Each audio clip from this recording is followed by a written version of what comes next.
Hello everyone, and welcome to the tutorial video for the newest game from Foamhammer Games, Caged In. Caged In is an epic game of card combat between two talented fighters. Players exchange punches, kicks, takedowns, and submission attempts in order to defeat their opponent. Typical game of Caged In is going to take about 30 minutes.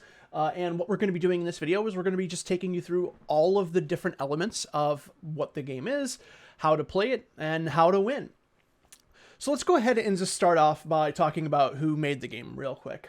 So the game was designed primarily by Dan Shirky, who is the lead designer for this particular project. I myself, Paul Laporte, was the contributing designer on this. Artwork was done by Alex Mahoney, and the graphic design was done by Eric Swanson. So with all that out of the way, let's go ahead and move on to talking about the setup. So for this, players are going to start by choosing whether or not they're going to be in the red corner or the blue corner. So as you can see, there's a red side and a blue side here on the board. And once you've decided what corner you want to be in, then you can go ahead and decide what fighter pawn you want to use. We do have custom models here for both male and female fighter types. So go ahead and pick whichever one of those you like, and then you can just go ahead and set that right on the corner space. Now, if you are playing with these fighter cards, this is the point where you would choose your own. We have separate stacks here for, again, male and female fighters. However, whatever artwork you want to represent you. You would choose your fighter and you would put that fighter card face down. Your opponent would do the same thing and you'd both reveal them at the same time. However, for your first couple games, you may not want to use these. You may just want to play with just the regular basic rules until you get a feel for how the game works, and then move into using the fighter cards after you've gotten a couple games in, because they're more advanced and they do things that kind of break the basic rules of the game in certain ways. So you may want to start with the basics and then go from there. Each fight is split up into a number of rounds, which is agreed upon between both players. The most common is 3 rounds, but if you want to do, a championship-style fight where you do 5 rounds, you could do 1 round if you want to just do a very short game, or you can do anything in between if you like to. But whatever you decide on, the fight is split up into that many rounds, and at the start of each round, you kind of go through the same process. And at the start of each round, you would shuffle up both decks. So you'd shuffle up the stand-up deck and the ground game deck. And then you would draw your opening hand. Now, your opening hand is going to be 5 cards, because whenever your hand is empty, you draw a hand of 4 cards. Plus, you get an extra card for standing in your corner at the start of the round. We'll discuss that a little bit later on, but just know now that you start off by drawing a hand of 5 cards at the beginning of each round, and you start off each round by starting in the color space that corresponds with the color of your fighter. To determine who goes first, you can either just roll this die that we have here. You can really determine it whatever other way you want. If you're playing multiple games, we like to use the system of the previous loser of the last fight determines, whether or not they go first or second. That's entirely up to you. But decide who goes first and then start play from there. Okay, so because every fight starts off on the feet, we are going to discuss the stand-up portion of the game first. This is probably the most complex part of the game. It has the most options, the most kind of moving parts, but it's still not terribly complicated once you familiarize yourself with it. Now, before we discuss what your fighters can actually do, let's just go ahead and talk about your hand in terms of your hand size and when you draw cards and when you don't. So you start off each round with a hand of 5 cards, and at the beginning of each player's turn, you do not draw any new cards. So typically the way that play would go is you would play your cards, you would pass turn to the opponent, they would play theirs. Sometimes they can end your turn by defending a card. We'll discuss that later on, but in terms of just talking about your hand, you do not draw cards unless one of 2 things happens. Either you start the turn standing in your own square, in your corner. So if you're standing in the same color square as your fighter, you will draw an extra card at the start of the turn. That is why when you start off the round, you draw 5 cards instead of 4. Now, the other time when you would draw cards is if your hand is completely empty. If you've played all of the cards in your hand and you have no cards, immediately upon having no cards, you would draw a new hand of 4 cards. So a typical full hand of cards is 4 cards, and you would draw that at any time when you are out of cards. So it doesn't matter if you are out of cards by defending, by attacking. As soon as your hand is empty, then you would drop a new hand. You would draw back to 4 cards. So that is how, card drawing and card play works here. So it's a little bit different than some other card games where you draw at the beginning of your turn. So there's a little bit of exception to that. So that's just worth noting right up front before we get started with talking about the actual stand-up round. So while we've talked about the hand of cards, let's just go ahead and talk about the individual cards quickly here. So first we'll take a look at the card kind of anatomy. So every card you have is going to look like one of these two here. So we have a striking card and a takedown card. The striking cards are all going to have the title, they're going to have the location of the body that they're attacking, and they're going to have the footwork value. So the footwork value is going to usually be the left bottommost icon. The location will be in the upper left hand corner, and then you have the title here, which is just the name of the card, which is associated with the art. So this is what all the striking cards are going to have in common. They're all going to have those 3 things. Now takedown cards are a little bit different. Instead of having a fighter location for damage, they are going to have a takedown symbol. So that's just going to indicate that that's a takedown card.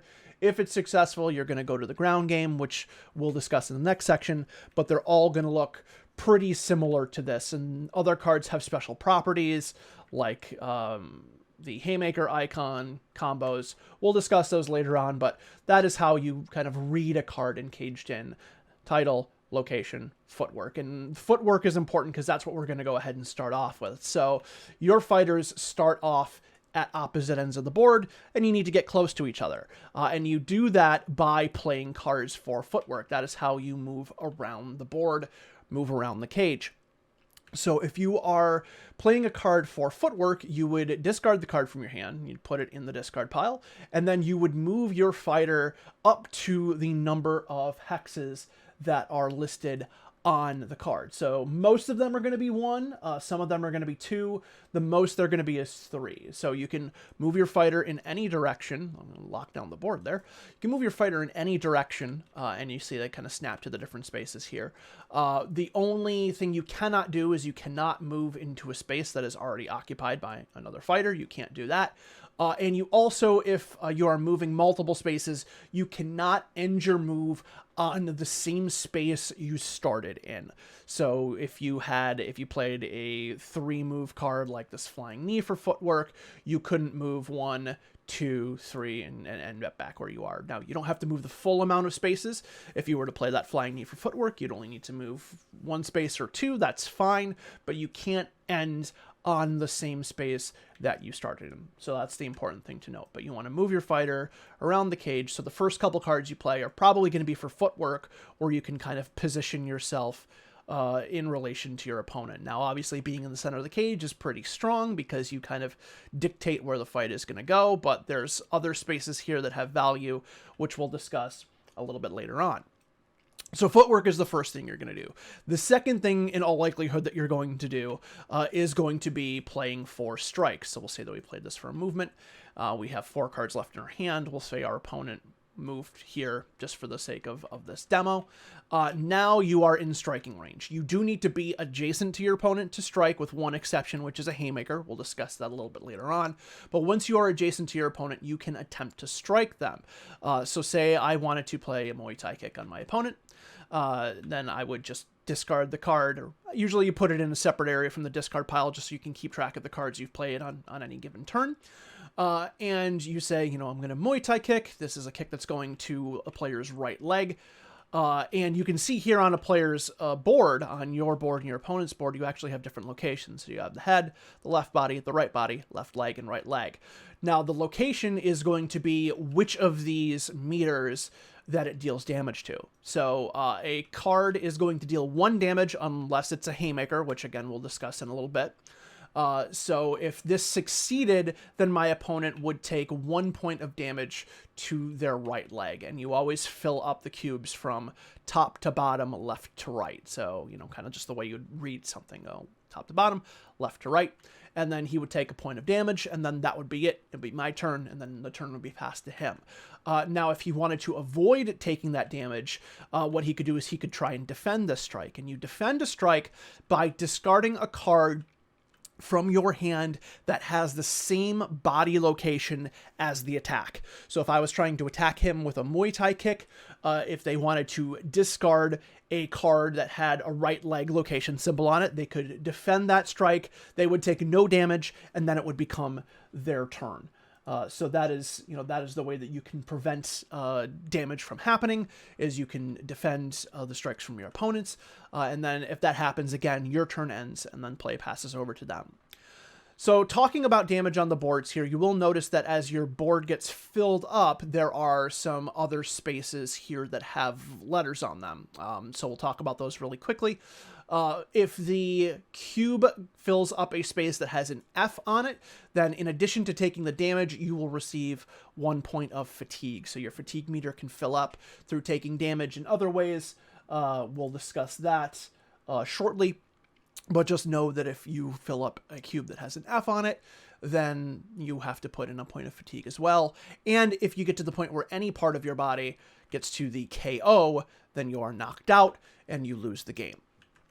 So, pretty straightforward, but again, if you're getting attacked to a certain part of the body, then that is what can happen to you. Now, you will notice that the legs do not have a KO block on them. So if they get completely filled up, then you get 3 fatigue off of that, but you won't be knocked out. However, you can still lose the game by being kicked in the leg.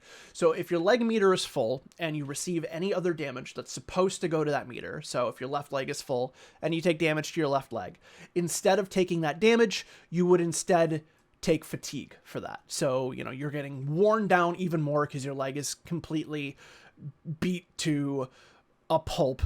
So you are getting additional fatigue. Now, if your fatigue meter is full and you take a shot to a leg where you cannot place any cubes in the fatigue meter, at that point, you would lose the fight, and then that would be a TKO, a leg kick TKO. So you can actually lose the fight by taking leg kicks, but it takes a lot of damage to do so. So, that's just something to keep in mind. So again, if you take the damage, you fill in the appropriate spot on your board. If you defend it, then the turn ends for that player and the defender now gets to go. So in addition to striking, you can do some other things that we'll talk about here briefly before we move on to takedowns. So the first thing that you can do is you can shove your opponent instead of striking them. So if, for example, you didn't want your opponent to be in the center of the cage anymore, maybe you wanted that spot, or you wanted one of these special spots that we'll talk about in a little bit, what you can do is you can play a card to shove instead of playing a card for damage. And it works functionally very similarly in terms of if they want to defend that shove, they would have to defend it with the same sort of way. They'd have to discard a card with the same location. So if they wanted to defend a right leg card played for a shove, they would have to discard a right leg card to defend that.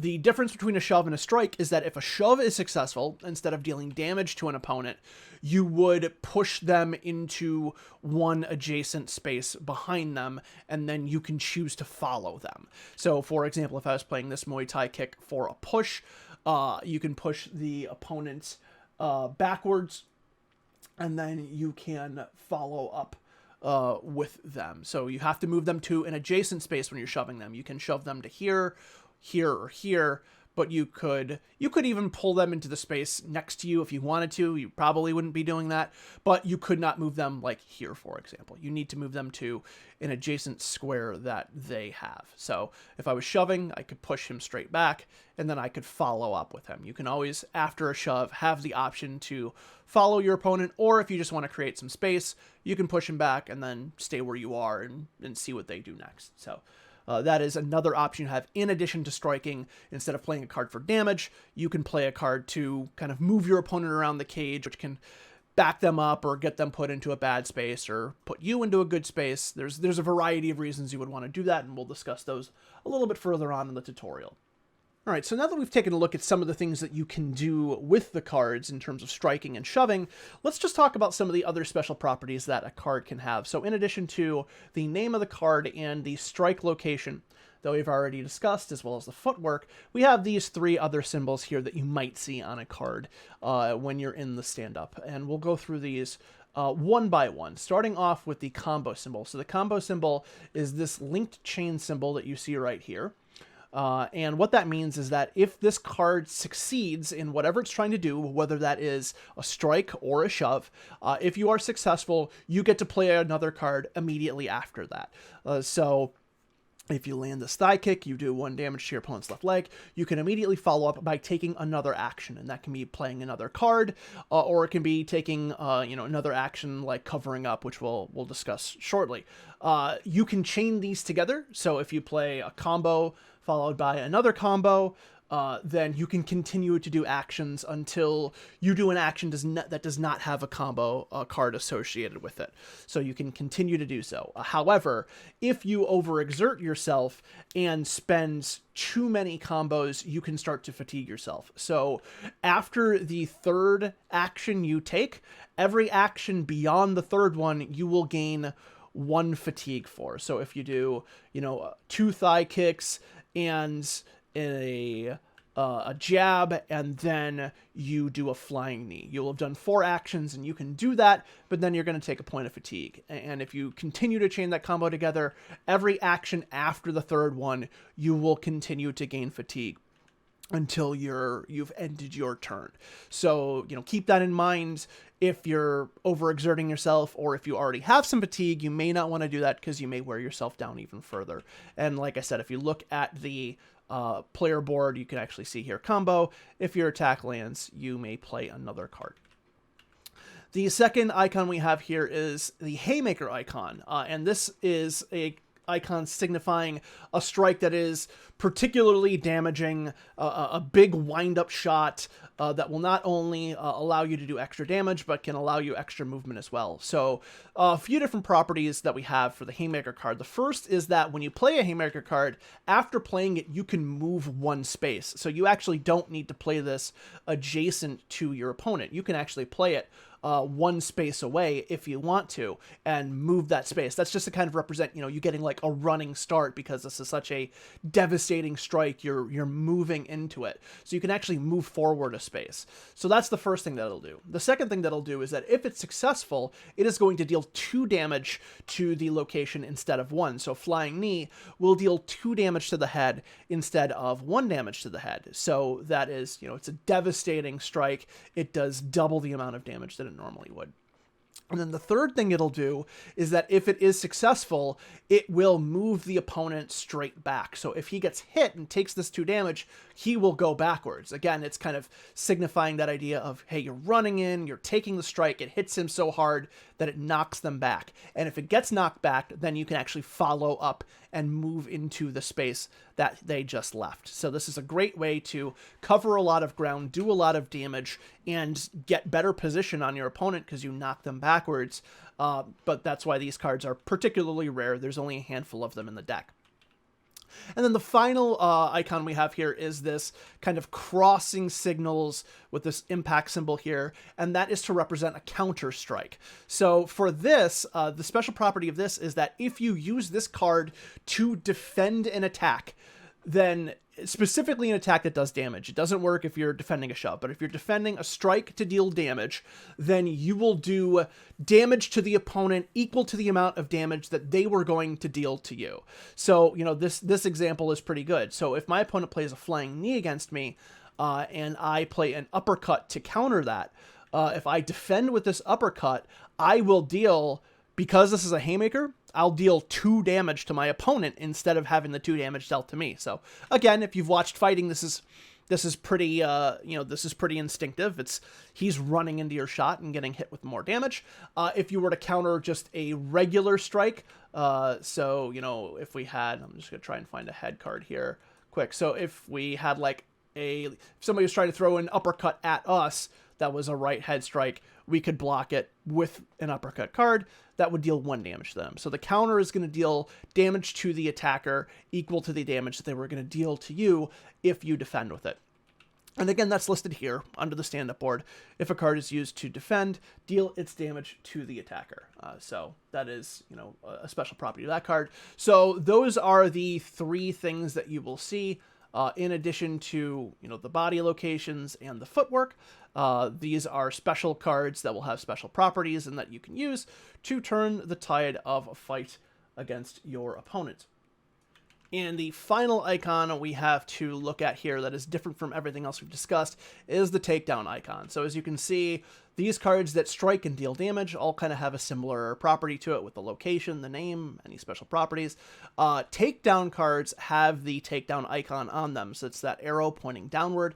And, there's slams, judo throws, shooting the legs. They're takedown cards that, the art and the name kind of represent that as well, in addition to the icon. So when using these cards, this will effectively take the fight from standing to the ground. So if this card is successful, then you will go to the ground. And slams are a little bit different because, as you notice, there's no body location for you to defend with. You can defend a takedown, but the way you would do that is by discarding a card with the same name. So if you were trying to defend against a slam takedown, you didn't want the fight to go to the ground, then you would discard a slam card to defend that. So a little bit different, but a similar concept. So that is how that changes. If the takedown is successful, then both of you immediately discard all of your stand-up cards, and then we would move to the ground game, which we'll discuss a little bit later on. But that is the final icon we really have to talk about in the stand-up, and you can see it here. Again, takedown, if the attack lands, go to the ground. In addition to the other things that we've already discussed, the final action you can take in the stand-up game is covering up. So covering up represents just taking a break, not throwing a strike, not trying to move your opponent around, not moving around the cage yourself, but just kind of pausing and trying to regain your composure. And in doing that, you can do one of 2 things. You can either discard and draw cards, or you can heal up some fatigue. So, for example, if you were to have this hand here, you could choose to discard one of these cards. You don't have to, but there are certain situations where maybe you don't want a particular card in your hand. You can get rid of that, and then you can draw up to 2 more cards. So you can draw 1 card, you can draw 2 cards. That's up to you, but you can draw additional cards by resting.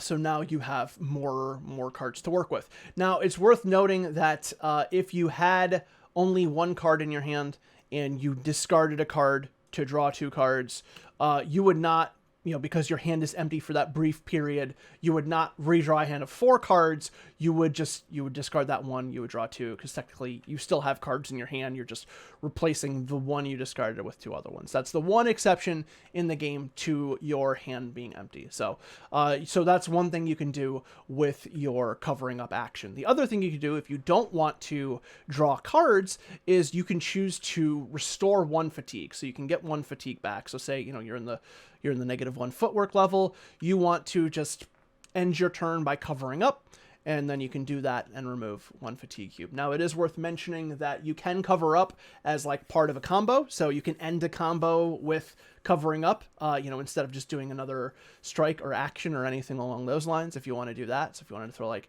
strike, and then cover up, that is something you can do. But then obviously, if you were to do that, that would end your turn.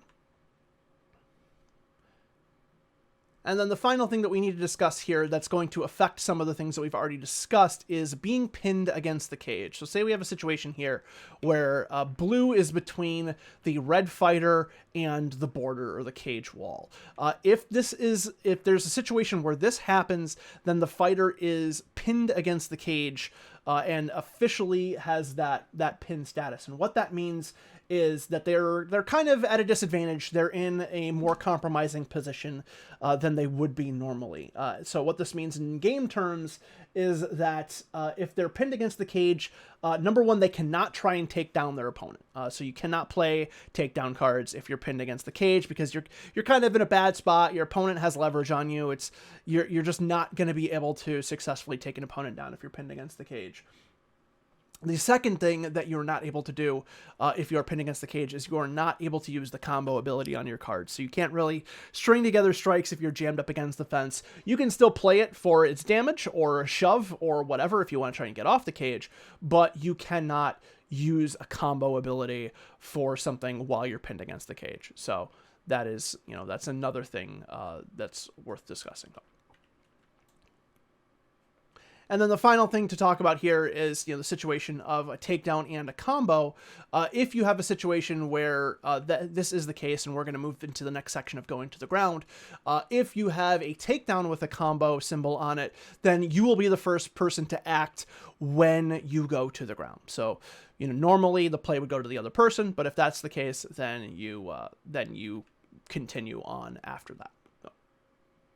Okay, let's go ahead and move on to the next stage of the fight, and that is the ground game. Now, probably close to every fight you have is going to go to the ground at some point. It's not often that a fight, just like in real MMA, stays on the feet the entire time. So let's go ahead and talk about what that looks like when you go to the ground. So, we've played some cards here. We've gotten into a position where somebody has secured a takedown. So somebody landed a slam, and now we are going to the ground. As soon as a takedown is successful, both players discard all of their stand-up cards and draw from the ground game deck. And the person who is the first to act in the ground game section of the fight would be the one to draw their cards first. You draw 4 cards. If you happen to be in your own corner, then you would draw an extra card. If not, then you would just draw your standard 4. And you will see that the ground game cards are pretty similar to the stand-up cards with a few exceptions, which, we'll get into. But they have a name, they have a location, and then they're going to have this symbol in the upper right-hand corner that's either going to be a tap symbol or an escape symbol, but we'll talk about that a little later on.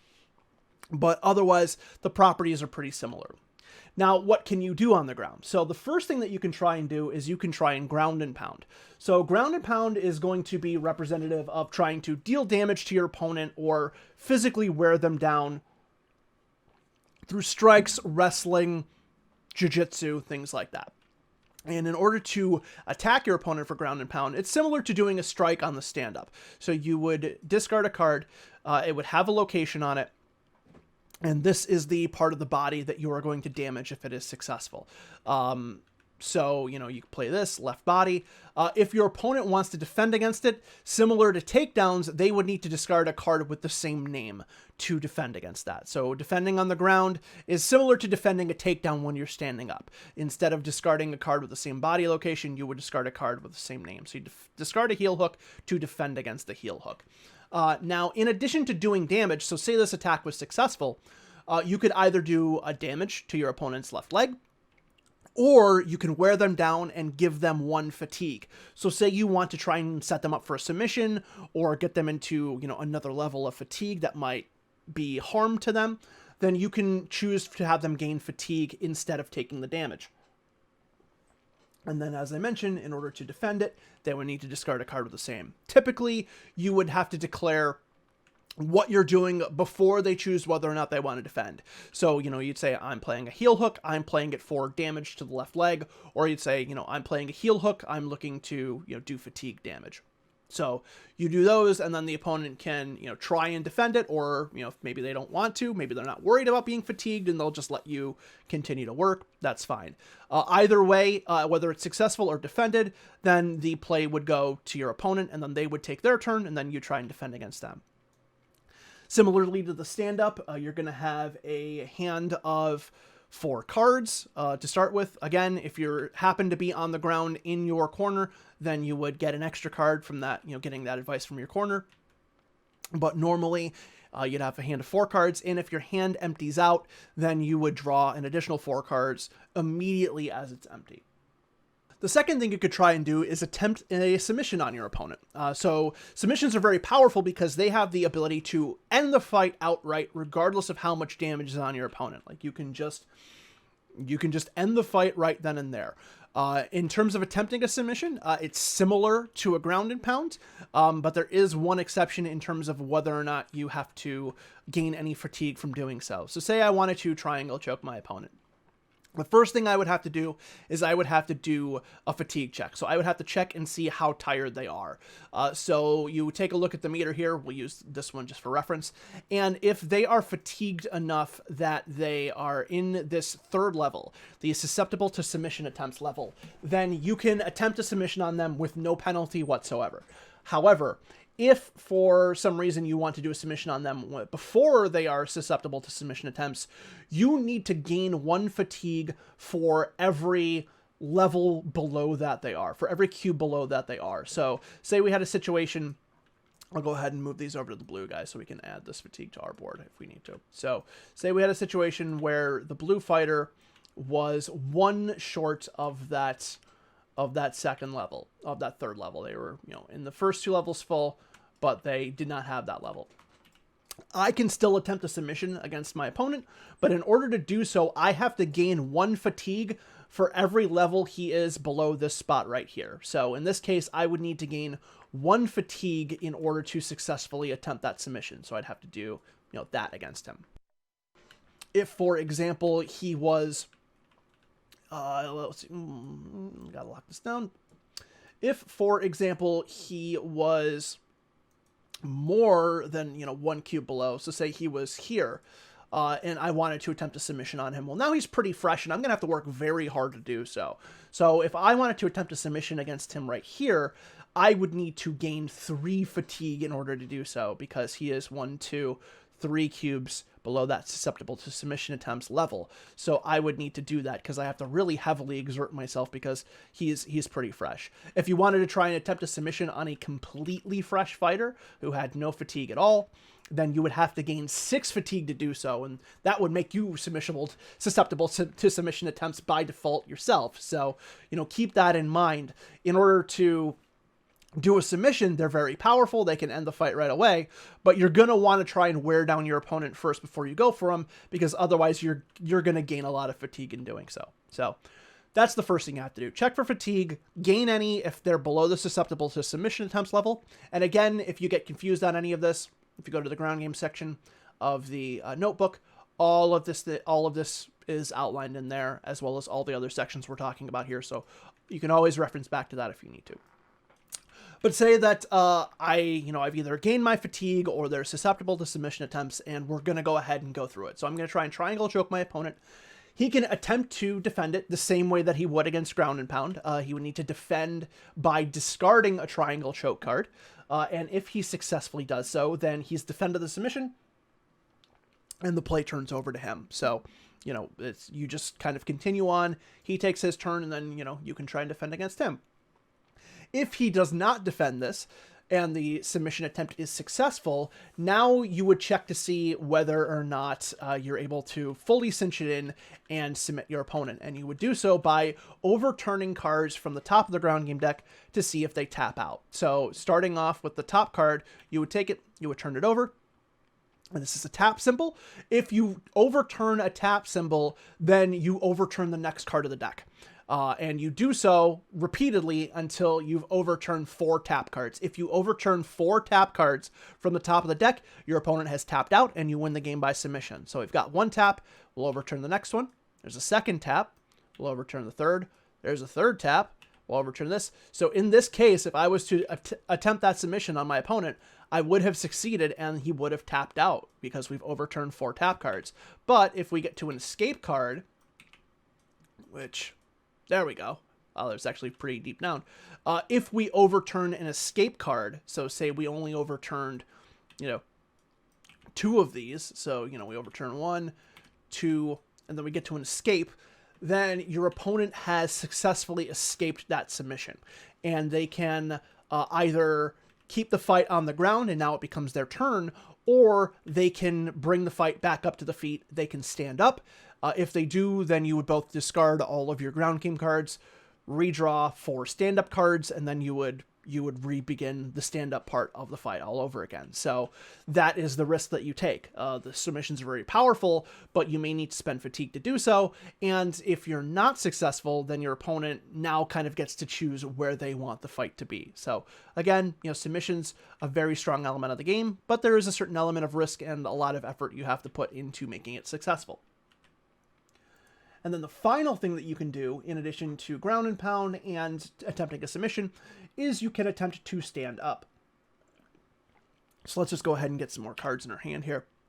So standing up is similar to what you'd be doing if you were trying to ground and pound or submit. You would play a card. You would try and, you'd say, I am playing an armbar to stand up. And then your opponent could try and defend it by discarding a card with the same name. So if they wanted to defend, they could discard an armbar. And if they do not, then the stand-up attempt succeeds, and now you can bring the fight up to standing. So now, say I'm the type of fighter who really doesn't want to be on the ground, or my opponent is, I'm in danger of being submitted. I want to get the fight back to the feet. I'm going to say, I'm going to play an armbar to try and stand up. And if he doesn't defend, then we're going to go to the stand-up. But if the stand-up attempt is successful, your opponent gets to play one card on you for ground and pound for free, essentially, that you cannot defend against. So say, okay, my opponent's, played an armbar. I am not going to try and defend that because I can't. I don't have an armbar to defend with. So I am going to play a triangle choke for ground and pound, and I can either deal a damage to his head or I can deal one fatigue to him as kind of like, basically to represent, this is him scrambling to get to his feet. I'm going to hit him with something on the way up, and I'm going to damage him. Or I am like leaning on him and making him carry my body weight back up to his feet, so he is going to wear him down by dealing fatigue. So you get to deal either one damage or one fatigue based on the cards you play to your opponent as essentially a free ground and pound, even if the stand-up is successful. If you choose to defend the stand-up attempt, then play just continues as it normally would if you were defending anything else like a ground and pound or a submission attempt, and it would go back to you, no damage is dealt, and play just continues on the ground. Okay, so now that we've discussed the stand-up and the ground game, let's go ahead and talk a little bit about some of these special icons and numbers and words that we have on the board here. So you'll see some spaces that are totally blank. Those are neutral spaces. They have no special effect. But then other ones will have special effects, some of which we've already talked a little bit about, but others we haven't. So starting off, we'll just refer to what we've already talked about, which is the colored spaces, which these represent the fighter's corners. So if you start off your turn in a color that matches the color of your fighter, then at the beginning of your turn, you get to draw a card. And again, this represents the idea of you're standing in your corner, you get to talk to your trainers, they get to give you some extra advice, and that gives you a little bit of an extra advantage. And that is true whether or not you are standing or you're on the ground. Now, the other symbols that we have here, the other spaces that we have, the first thing we have here is moving out from the center. These are the counter symbol spaces. And these are particularly powerful spaces because they work similarly to the counter symbol that we have here, where if you are standing on it, then any card you play to defend is treated as though it has the counter symbol on it. So if you are trying to, defend an oblique kick, you can do so by discarding a side kick, and even though the side kick card does not have the counter symbol on it, you will still deal 1 damage to your opponent if you defend against that move. So that is a powerful spot because it makes your defense very, very strong, and your opponent's going to probably want to try to get you out of that space because you can kind of do damage to them even when you're defending, not just when you're attacking by defending any card. The final space that we have on the board here is this +1 damage board. So this one is representative of being in a very bad spot, and this specifically refers to when you are on the ground. So effectively, this is, if we're in a situation like this and both fighters are on the ground, the person in this spot does not want to be in this space because any ground and pound strikes will deal an extra damage. This is basically to represent them being pinned up against the fence, having their face kind of jammed and held into one spot, and the opponent can just kind of tee off on them. So you will receive an extra damage on the ground from ground and pound strikes if you are in this spot. So you really don't want to be here. So, you know, these two spots are good for you. These blank ones are neutral. If you're in this one, it's bad news, especially if you're on the ground, and you're going to want to get to the feet as soon as you possibly can. So those are just some of the special spaces on the boards. So that is why, you know, if you're playing the game, you're going to want to kind of move around this whole space and not just go back and forth here. You know, you want to move into these spots, or that's the problem here, is that if somebody's in the center and you're on this space, well, you're only one space away from being in a very bad spot. So you have to kind of decide what's important to you. And if you're both here, you can both counter each other. So there's a lot of different scenarios that can end up happening when you're playing Caged In, and these extra spaces are just something that you need to be mindful of. Okay, so now the fight has been going on for a while, and we need to discuss what happens when we come to the end of a round. So when we get to the end of a round, the round ends when the last card of whatever deck you are currently using is drawn. So right now, say we're in the stand-up, my hand is empty, and I go to draw my 4 cards.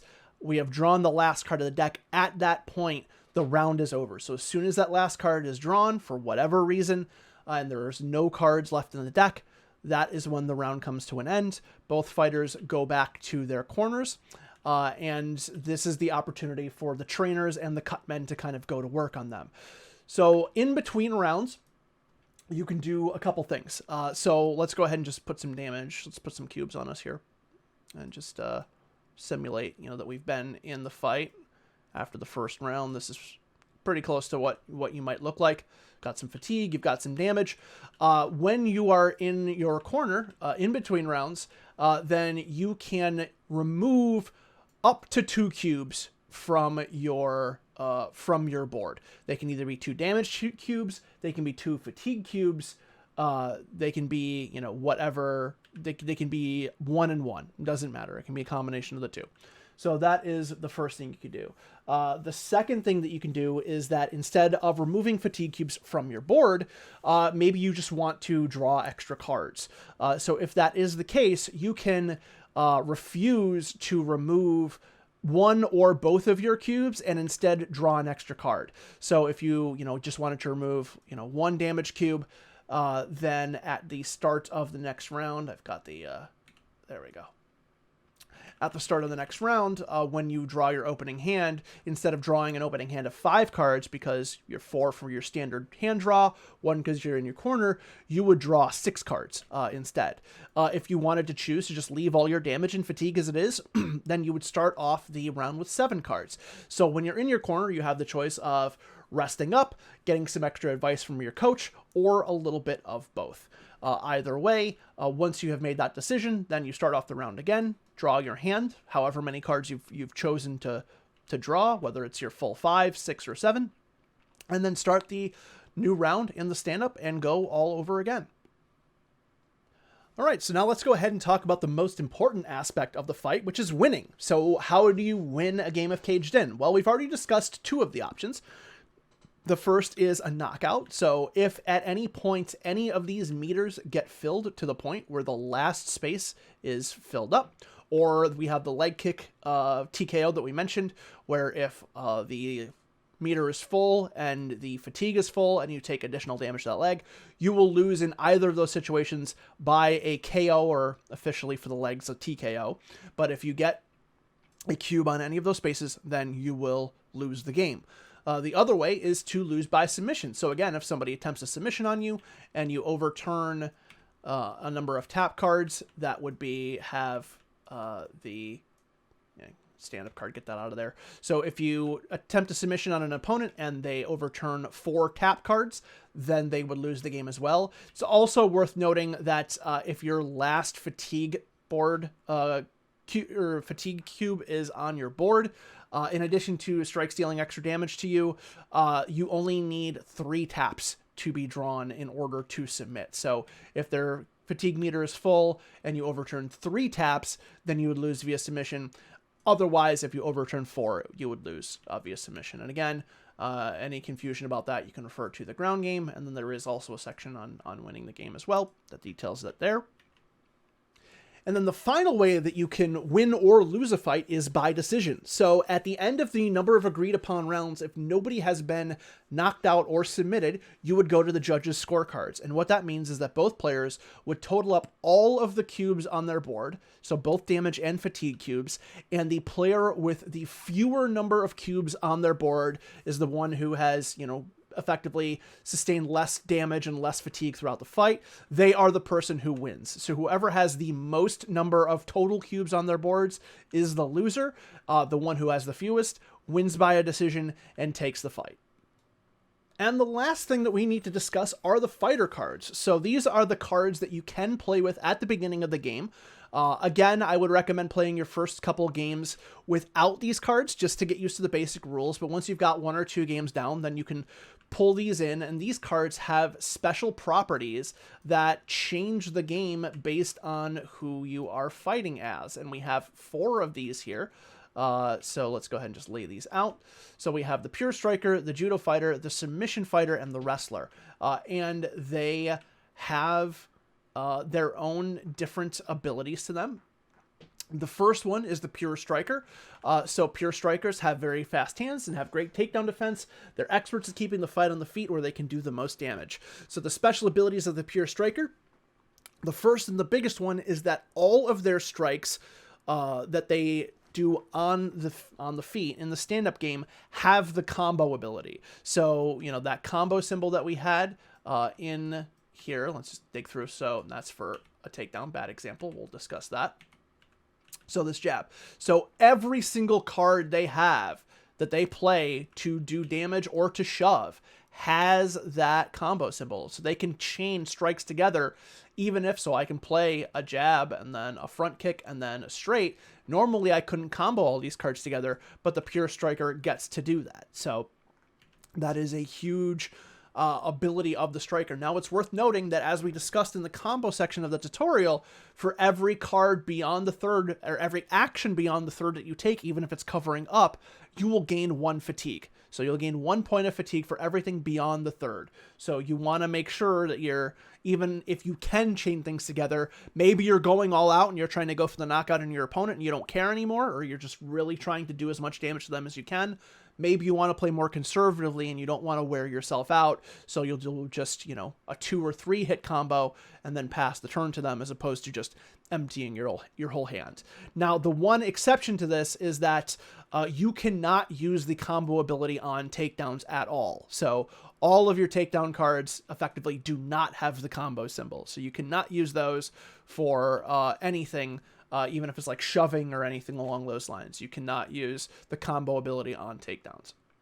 The second ability that a Pure Striker has is that instead of defending a takedown with the same takedown card, they can defend a takedown with any other takedown card. So I could defend against a shoot legs with a slam or a judo throw. I do not need to defend with the same card name in order to block a takedown attempt. However, anytime I defend a takedown attempt, I have to pay 1 fatigue to do so. So I have a lot more flexibility, and I have the ability to defend takedowns more easily than other fighters, but I have to spend fatigue to do so. And one of the weaknesses of the Pure Striker is that they cannot defend takedowns when they're pinned against the cage. So if a striker is pinned against the cage and their opponent attempts a takedown on them, they're in a very bad position. They cannot defend that. They have to be taken down. So the striker has some very strong abilities, but they also have some drawbacks as well. The second type of fighter we have is Judo Fighter. Judo Fighters are skilled at injuring opponents with their takedowns and aren't hindered when pinned against the cage. So the first and biggest of their abilities is that their takedowns actually deal damage to their opponent. They deal 2 damage to the opponent. Judo throws will deal 2 damage to the head. Slams will deal 1 damage to either side of the body. And shoot legs will deal damage to one, to one leg. So, you could either deal 2 damage to the head, 2 damage to, the left or the right body. You get the choice, and shoot legs will deal 2 damage to 1 leg of your choice. So that's the nice thing about the Judo Fighter, is that, they can actually damage you with takedowns. Additionally, they can attempt takedowns when they are pinned against the cage. So that thing that we discussed about not being able to take fighters down when their backs against the wall, they can do that because they're just experts at taking people down from weird positions. They do not have that penalty. And then finally, all of their takedowns have combo. So regardless of whether or not it actually has the combo symbol on it, you will combo. You will act first after taking somebody down if the fight goes to the ground. And they always act first after the stand-up. And what that effectively means is that a judo fighter always goes first whenever a fight, what we call, changes levels. So whenever a fight goes from the ground to stand-up or from stand-up to the ground, as long as they're the ones that initiated the takedown. The only time that a judo fighter would not go first when a fight changed positions is if their opponent took them down and their takedown had the combo ability on it, or they're a judo fighter. In that case, they would be the one that would act after that. But in every other situation, the judo fighter is probably going to go first if the fight goes from either standing to ground or ground to standing. So some good abilities for judo fighter. Not any real particular weaknesses for the judo fighter, but their strengths are all pretty situational, and they don't happen all of the time. Submission fighter. Submission fighters are dangerous opponents on the ground, where they are able to wear an opponent down and put a quick end to the fight if it hits the mat. So the submission fighter, their special abilities are, if they are dealing ground and pound, their ground and pound attacks cannot deal damage. You cannot deal any damage with a submission fighter, but if a ground and pound attack is successful, that attack deals 2 fatigue to the opponent. So it isn't just dealing 1 fatigue, you're dealing 2. So you can't damage them, but you can wear them down very, very quickly, and then that can get them to that susceptible to submission attempts level that you're looking to do, or you can work on your second strength for the submission fighter, which is that when they are attempting a submission, they can use 2 cards for the submission attempt instead of 1, and both of those have to be defended. So if we have the ground game and I have a Kimura and an armbar in my hand, or even it could be 2 of the same card, I could discard 2 armbars, then the opponent would have to defend both of these cards, or they would have to draw 4 taps. They would have to, overturn and see whether or not they're going to tap out or escape. So submission fighters are excellent at wearing an opponent down, getting them to that susceptible to submission attempts level. And then once they're there, they can do a lot of, they can be very dangerous and be a threat to end the fight very quickly. And then the final fighter we have is the wrestler. So wrestlers are skilled at using their superior strength and positioning on the mat to dominate their opponents. And what this means is that ground and pound, instead of having to choose whether or not the ground and pound does damage or fatigue, their ground and pound does both. So they're hitting their opponent and they're tiring them out at the same time. So whenever you play a card for ground and pound, you are dealing both the listed damage to the area on the card as well as fatigue to your opponent. So they are excellent at ground and pound. And then additionally, if you happen to be in a scenario where your opponent is pinned against the cage, there we go, then all of your ground and pound has the combo ability, which is not something that even exists on the ground game cards normally, but you get to do it. So if you want to play, in that example, if you played an armbar, you would deal 1 damage to the left body and 1 fatigue, and then you could play another card on top of that, and you can continue that on until they defend or until you choose to stop. Now, if your opponent is here and you have them pinned against the cage, they are in an unbelievably bad spot because then they get 2 damage, 1 fatigue, and you can continue to combo them. So if you're a wrestler, you really want to get them to this spot. And if you are fighting a wrestler, you do not want to be here under any circumstances. Now, both players have access to all 4 of these cards, so you can have a wrestler taking on a wrestler or a wrestler taking on any other type of fighter. You choose these in secret so you don't know what your opponent has when you make your pick. Or if you just want to let fate decide, then you can pick these at random. You can just turn it over, shuffle it up, and then whatever you draw off the top, well, that's the type of fighter you are. It's really up to you. Either way, this is a nice way to add a lot of variety and additional depth to the game. And add elements of replayability to make it different every time. So that is going to wrap up the step-by-step tutorial. We're going to have an additional video that's going to actually take you through a game. I'm gonna bring one of our friends in here. We're going to play through a game so you can see a real-world example. But that sums it up. Again, if you ever have any questions about anything, you can refer to the notebook. All of the things we discussed here are in the notebook. Again, just start at the bottom and work your way up. But if you're confused about the ground game, the stand-up, the spaces on the board, what they mean, all of that stuff is here. And then for any of the icons, the symbols are referenced on the board, so you have information there as well. And of course, if you want to, find people to play against, or you have any additional questions or suggestions or feedback, we're going to include the link for the Foam Hammer Games Discord in the description of this video as well. It's also on the workshop page for Caged In. I hope you have fun, and I hope to see you in the cage. Take care.